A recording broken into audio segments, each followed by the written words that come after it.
कैसे हैं आप सब। आज हम देखने वाले हैं ब्लैक एडम मूवी का एक्सप्लेन।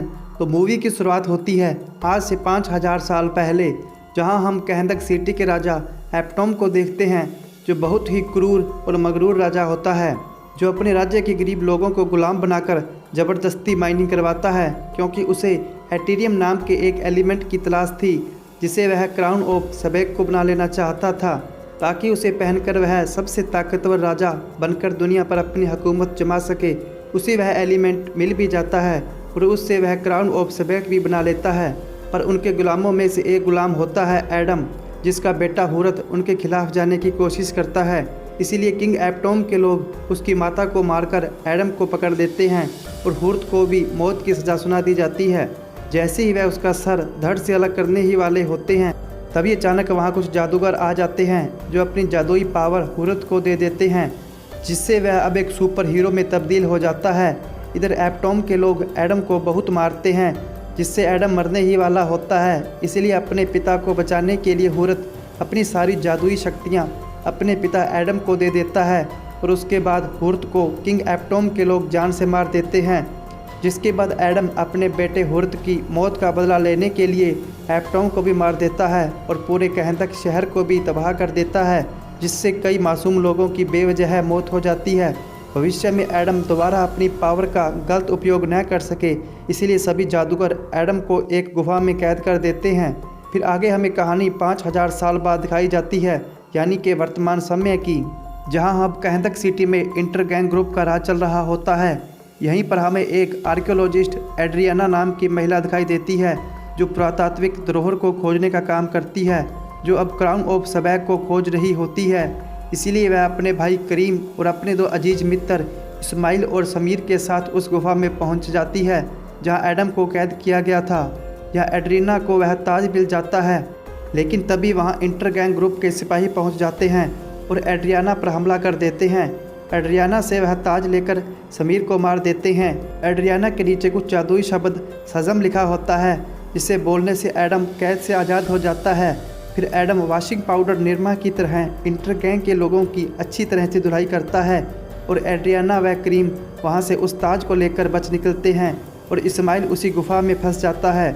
जैसे ही एडम उस गुफा से बाहर आता है, फिर वह बाहर खड़े अपने दुश्मनों की भी धुलाई करता है और एड्रियाना को भी पकड़ लेता है। लेकिन एडम एड्रियाना को कोई नुकसान नहीं पहुंचाता, क्योंकि उसने ही उसे उस कैद से आज़ाद करवाया था। तभी इंटर गैंग का एक व्यक्ति एडम पर इटीरियम से बनी एक मिसाइल से हमला कर देता है, जिससे एडम घायल होकर बेहोश हो जाता है। बेहोशी की हालत में एड्रियाना एडम को बचाकर अपने घर ले आती है और जैसे ही उसे होश आता है, वह एड्रियाना के बेटे एमोन से मिलता है, जो एडम को लॉलीपॉप देने की कोशिश करता है। वह इंटर गैंग के लोगों को मारकर हीरो बनने के लिए कहता है, लेकिन एडम कहता है कि मुझे हीरो नहीं बनना, आप लोगों ने मुझे उस कैद से छुड़ाया और मैंने तुम्हारी जान बचाई, दैट्स इट। जिसके बाद एडम को सिटी के बाहर एक अपना स्टैचू दिखाई देता है, जिसे देखकर वह हैरान हो जाता है।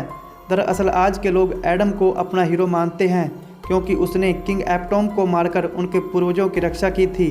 तभी इंटर गैंग ग्रुप के लोग एड्रियाना व उसके बेटे एमोन को पकड़कर उनसे वो ताज मांगते हैं। तभी एडम वहां आकर उन लोगों की धुलाई करता है और एड्रियाना को बचाता है। सोसाइटी में हो रही धुलाई को देखकर वहां JSA मतलब जस्टिस सोसाइटी ऑफ अमेरिका भी वहां पहुंच जाती है, जिनको अमेंडा वॉलर ने एडम को रोकने के लिए भेजा होता है। अब JSA और एडम के बीच भयंकर फाइट होती है। JSA में डॉक्टर फैट, एडम मैसर, साइक्लोन और हॉकमैन होते हैं, लेकिन एडम भी JSA ग्रुप की ताबड़तोड़ कुटाई करता है, वह जीत जाता है। अब एडम दोबारा उस स्टैचू के पास चला आता है, जहां एड्रियाना JSA ग्रुप को साथ में लेकर एडम से समझौता करने के लिए पहुंचती है। वह साथ मिलकर काम करने के लिए बोलती है, लेकिन एडम एक चिकना गधा है, इसलिए उस पर इन बातों का कोई असर नहीं होता। इधर एमोन जैसे ही घर पहुंचता है, तो उसका इस्माइल इंतजार कर रहा होता है, जो किसी तरह से उस गुफा से बच गया था। इससे साबित होता है कि इस्माइल ही इंटर गैंग का लीडर है, जो एड्रियाना के साथ मिलकर उस ताज को पाना चाहता था, ताकि वह पावरफुल बन सके। फिर वह मासूम एमोन से वह ताज छीन लेता है, लेकिन तभी एड्रियाना का भाई करीम इस्माइल को रोकने की कोशिश करता है, जिसका फ़ायदा उठाकर एमोन उस ताज को लेकर वहां से भाग जाता है। इधर इस्माइल करीम को घायल कर देता है और दोबारा एमोन को पकड़कर अपनी उड़ने वाली बाइक पर बिठा लेता है और इसी बीच एमोन अपनी मोम को फ़ोन कर देता है। एड्रियाना एडम से रिक्वेस्ट करती है कि वह उसके बेटे एमोन को बचा ले। इसके बाद एडम तुरंत एमोन को बचाने निकल जाता है, लेकिन उसके रास्ते में इंटर गैंग के सैनिक आ जाते हैं और इधर एडम के साथ भी जेएसए टीम आ जाती है और फिर एडम जेएसए टीम और इंटर गैंग के बीच कमर तोड़ फाइट होती है। लाख कोशिशों के बाद भी इस्माइल को नहीं रोक पाते और वह एमोन को अपने साथ ले जाता है। फिर एडम और जेएसए एड्रियाना के घर आ जाते हैं और क्रीम की गोली निकालकर उसकी जान बचा लेते हैं। अब इनको नहीं पता था कि इस्माइल एमोन को कहाँ लेकर गया है। तभी हॉकमैन इंटर गैंग के 2 बंदों को पकड़ कर ले आता है और उनसे पूछताछ के बाद इंटर गैंग के लोकेशन का पता लगा लेते हैं। अब यहाँ पर हॉकमैन को वह क्राउन मिलता है जिसे एमोन ने इस्माइल से चालाकी से बचाकर घर में छुपा दिया था। फिर वे सभी इस्माइल को वह क्राउन देकर एमोन को बचाने का प्लान बनाते हैं और इंटर गैंग के लोकेशन पर पहुँच जाते हैं, जहाँ इस्माइल ने एमोन को गन पॉइंट पर लिया होता है, इसीलिए वे कोई चालाकी नहीं कर पाते। अब एड्रियाना उस क्राउन को इस्माइल के हवाले कर देती है। क्राउन मिलने के बाद इस्माइल एमोन पर गोली दाग देता है, लेकिन एडम उसे बचा लेता है। यहाँ इस्माइल यह भी कहता है कि मैं किंग एप्टॉम का बचा हुआ आखिरी वंशज हूँ। फिर एडम एंग्री हो जाता है, वह पूरे इंटर गैंग को बर्बाद कर देता है। अब एडम को भी पश्चाताप होता है कि आज तक उसने बहुत तबाही की है और वह अपने आप को जेएसए के हवाले कर देने के लिए राजी हो जाता है। फिर जेएसए एडम को अंडर वाटर ले जाकर क्रायो चैम्बर में बंद कर देते हैं ताकि भविष्य में वो दोबारा किसी के लिए बबूल का कांटा न बन सके और किसी का नुकसान न कर सके। लेकिन जेएसए को जब भी उसकी ज़रूरत होगी तो वह उसे उठा लेंगे।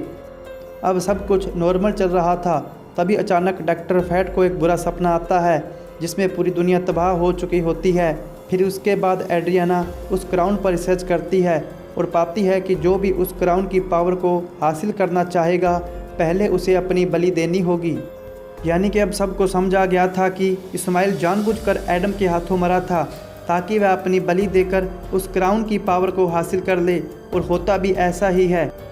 इस्माइल अब नर्क में पहुंच चुका था और क्राउन की ताकत भी हासिल कर चुका था, जिससे अब वो एक शक्तिशाली डैमन सबैक के रूप में दोबारा जिंदा हो चुका था। फिर वह कांदाहक सिटी में आ जाता है जहां सारे जेएसए के हीरो उसके साथ फाइट करने लगते हैं, लेकिन वो बहुत ताकतवर होता है जिसे चाहकर वे उसे हरा नहीं सकते। फिर डॉक्टर फैट अपने सभी मेंबर्स को बचाने के लिए एक शील्ड बना देता है और उस शील्ड के अंदर डॉक्टर फैट और सबैक के बीच घमासान युद्ध होता है। डॉक्टर फैट जानता था कि वह सबैक को हरा नहीं सकता, इसीलिए वह अपने मैजिक से एडम को जगा देता है। डॉक्टर फैट आखिरी दम तक सबैक से लड़ता है और मारा जाता है, जिसके बाद नर्क के सारे कंकाल धरती पर आकर इंसानों को मारने लगते हैं, जिनको रोकने के लिए जेएसए और सिटी के लोग भी आ जाते हैं और उन नर्क के कीड़ों की वाट लगा देते हैं। तभी वहां एडम भी आ जाता है और सबैक के साथ फाइट करने लगता है। दोनों एक दूसरे पर भारी पड़ रहे होते हैं। तभी हॉकमैन भी आ जाता है जो डॉक्टर फैट की हेलमेट का यूज करके अपने बहुत सारे क्लोन बना लेता है और सबैक को रोके रखता है। इस मौके का फ़ायदा उठाकर एडम अपनी पूरी ताकत के साथ सबैक को महाभारत के जरासंध की तरह 2 टुकड़ों में चीर फाड़ देता है, जिसके बाद नर्क के सारे पिशाच भी ख़त्म हो जाते हैं और सब कुछ नॉर्मल हो जाता है। और एडम भी निश्चित कर लेता है कि अब वह कांदाहक सिटी का रक्षक बनेगा और ख़ुद को एक नया नाम ब्लैक एडम देता है। फिर अमेंडा वॉलर एक स्क्रीन के जरिए एडम को चेतावनी देती है और कहती है कि तुम कांदाहक सिटी से बाहर मत निकलना, नहीं तो मैं तुम्हें मार दूंगी। फिर एडम कहता है कि इस दुनिया में ऐसा कोई माई का लाल पैदा नहीं हुआ जो मुझे मार सके। जवाब में अमेंडा वॉलर कहती है कि इस दुनिया में ना सही, लेकिन मैं दूसरी दुनिया में एक बंदे को जानती हूँ जो तुम्हें हरा सकता है। फिर ब्लैक एडम उस स्क्रीन को तोड़ देता है, जिससे चारों तरफ धुआं ही धुआं हो जाता है, जिससे निकलता है सुपरमैन और ब्लैक एडम को चुनौती देता है। यह कहानी यहीं पर समाप्त हो जाती है। तो दोस्तों, नेक्स्ट एक्सप्लेन आपको किस मूवी का चाहिए नीचे हमें कमेंट बॉक्स में अवश्य बताइएगा। जय हिंद, जय भारत।